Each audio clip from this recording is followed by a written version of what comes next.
Yan guys, habang naglalakad ako, napaisip na naman ako kung ano na naman ang ulamin mamaya. Kasi mag-aalas 12 na naman, tanghalian na. Kaya naman napapalingon-lingon na naman ako sa mga alaga naming manok at pato. Parang gusto kong hulihin yung pato para ipalagati. Yes, promises. Ayan, kaya naman tinaray ko ng hulihin. Kapag nahuli ko to, talagang ipapalagati ko to sa toyo. Bahala na mamaya si Papa maghanap ng kanyang pato. Desidido na nga akong mahuli ito at ginamit ko na ang aking 100% na lakas para mahuli ito. Pero sa kasamaang palad hindi ko ito nahuli. Kaya napatigil na lang ako sa tabi at napaisip ano kaya ang aming uulamin. Kaya maya maya may lumagpak galing sa langit. Uy langka, kaysa walang maulam pwede na to. Kaya tara, lutuin na natin. Tapos ko na nga siyang balatan. Ang luto nga po pala namin ito ay ginataan na tinadtad na langka. Kaya ngayon tatatadan ko muna siya. Let's go! Pinutol ko nga po muna yung ulo. Pinutol ko po muna sa gitna para hindi mahirap gumalaw sa planggana.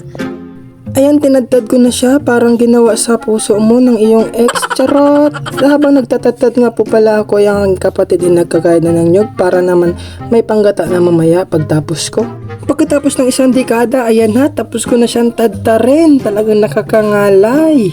At gumayat na rin ako ng mga ingredients para po mas lalong sumarap ang ating ginataang langka. Ayan na mga insan, nagluluto na ang aking sarili ng ginataang langka. Ayan, dami-dami na luya yan insan, alang-alang na yan insan, tama na insan. Pagkatapos mga insan, ayan, onion, more onion insan para mas masarap yun, onion. Yan insan, sobra na sarap yan insan. Ayan, syempre mga insan, hindi ko kompleto ang ginataan kung walang bawang. Ayan na insan, boy bawang yan insan. Yan mga insan, dahil tapos ko na asikasuhin lahat ng lulutuin. Ngayon ay magsisimula na sa pagluluto insan. Nilagyan ko na siya ng oil insan. Ayan nga po ang maputi naming kaldero insan, huwag nyo napansinin. Ayan, pagkakuloan ng mantika insan, nilagay ko na ang bawang. Yan, pinagolden brown ko lang yan mga insan. Oh, mekos, more mekos insan. Oh, tornado insan.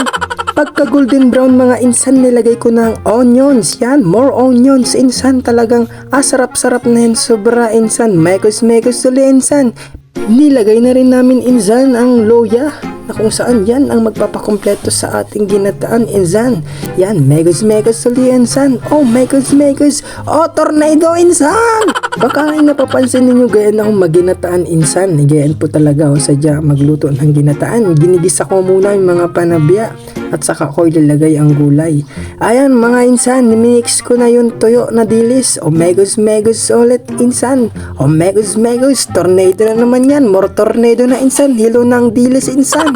Pagkatapos kong ginsahin mga insan, ang mga panabya, nilagay ko na ang langka insan. Ayan na. Huwag mo kamayin insan, madudumihan yan insan. Oh, yak insan. Ayan insan, tapos na ang paglagay ng langka at lalagyan ko na siya ng unang gata mga insan. Nilagyan ko na rin siya mga insan ng magic sarap kasi ang tunay na sarap sa akin mo malalasap. Charot! Tinakloban ko siya insan at binuksan ko muli insan para i-mekos. At nilagay ko na rin dyan mga insan yung unang gata upang mas lumapot insan. Nilagyan ko na rin siya ng munggo insan.